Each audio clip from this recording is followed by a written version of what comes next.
Hello students, आज हम chapter 2 भिन्न एवं दशमलव के विषय में पढ़ेंगे। उससे पहले अगर आपने मेरे चैनल को सब्सक्राइब नहीं किया है तो कर लीजिए, ताकि मैं कोई भी नई वीडियो डालूं तो उसकी नोटिफिकेशन आपके पास आ जाए। तो देखिए, भिन्न और दशमलव को समझते हैं। तो पहले समझते हैं कि भिन्न किसे कहते हैं। तो देखिए, भिन्न क्या है। भिन्न वह संख्या है जिसे a/b के रूप में लिखा जा सके, जहां a और b प्राकृत संख्याएं हैं, जैसे 2/3, 3/4, 5/6 आदि।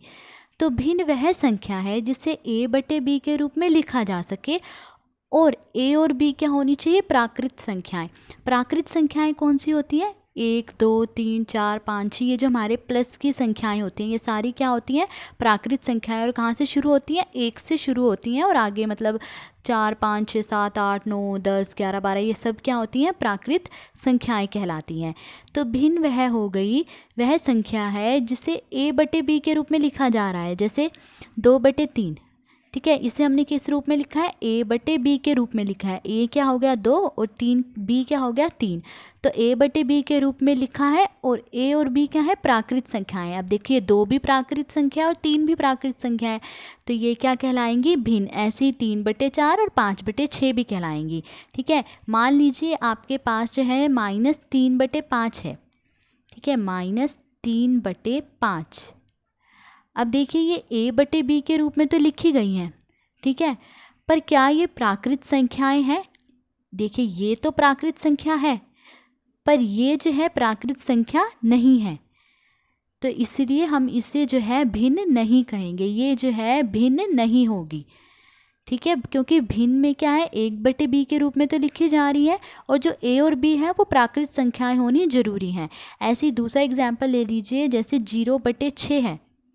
ठीक है, अब ये भी a/b के रूप में लिखी जा रही है, पर प्राकृत संख्याएं होनी चाहिए।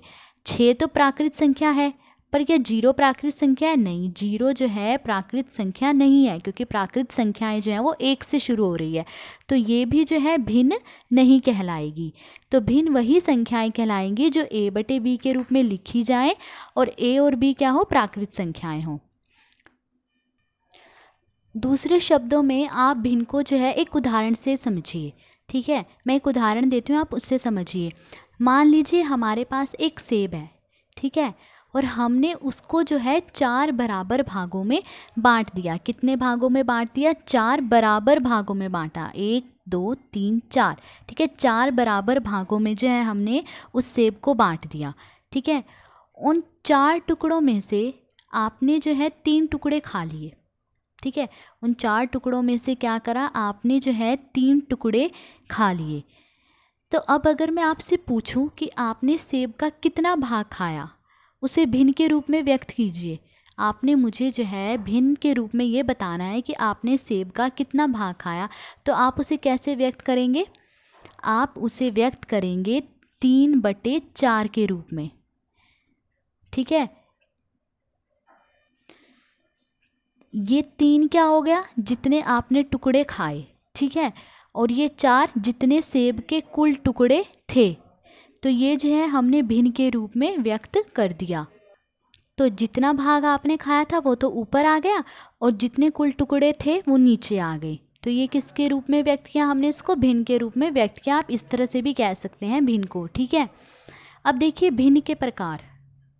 ठीक है, अब भिन्न के जो है 3 प्रकार होते हैं। एक उचित भिन्न होती है, एक अनुचित भिन्न होती है, एक मिश्रित भिन्न होती है। तो पहले हम समझते हैं उचित भिन्न क्या होती है। तो भिन्न के प्रकार, पहली भिन्न उचित भिन्न। उचित भिन्न क्या होगी?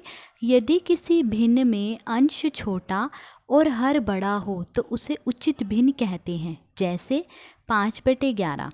अब देखिए क्या कहा गया? उचित भिन्न क्या होगी? जिसमें अंश छोटा, ऊपर क्या होता है? अंश, और नीचे क्या होता है? हर। तो अगर अंश छोटा और हर बड़ा हो तो उसे उचित भिन्न कहेंगे। अब देखिए, अंश क्या है? 5, और हर क्या है? 11। हर बड़ा है ना, और अंश क्या है? छोटा है, तो ये क्या होंगे? उचित भिन्न होंगे। ऐसी 3/5 में भी क्या है? अंश क्या है? छोटा है, और हर क्या है? बड़ा है।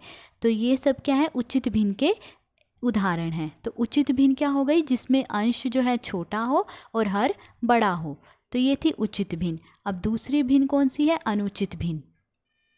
अब देखिए दूसरी भिन्न क्या है, भिन्न का दूसरा प्रकार क्या है, अनुचित भिन्न या विषम भिन्न। हम इसे अनुचित भिन्न भी कह सकते हैं या फिर विषम भिन्न भी कह सकते हैं।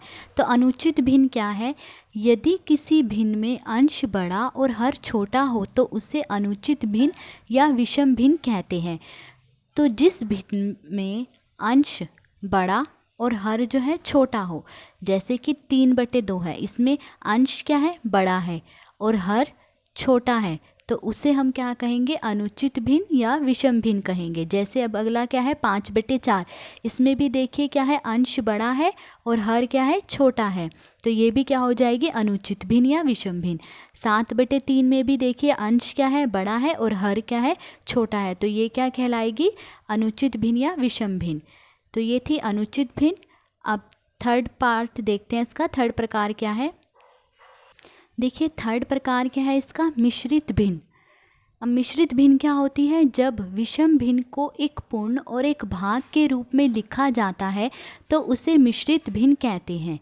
जैसे 1/2/3 या 2/3/5, 1/1/2 आदि। तो कह रहा है कि जब विषम भिन्न को क्या कहा गया है, जब विषम भिन्न को, ठीक है। अब मान लीजिए जैसे 5/3 है, ये क्या है, एक विषम भिन्न है। विषम भिन्न क्या होती है, जिसमें अंश बड़ा होता है और हर छोटा होता है। तो इस भिन्न को देखिए, यहाँ 3, ठीक है, यहाँ 5, मैंने 5 को 3 से भाग दिया, 3 एकम 3, 5 में 3 गए 2, तो मैं इसको कैसे लिखूँगी, 1/2/3, ऐसे ही लिखूँगी ना इसको, 1/2/3। तो जब विषम भिन्न को, ठीक है, ये थी ना विषम भिन्न को एक पूर्ण, ये पूर्ण हो गया, ठीक है, और एक भाग के रूप में लिखा जाता है, ये क्या हो गया, भाग हो गया।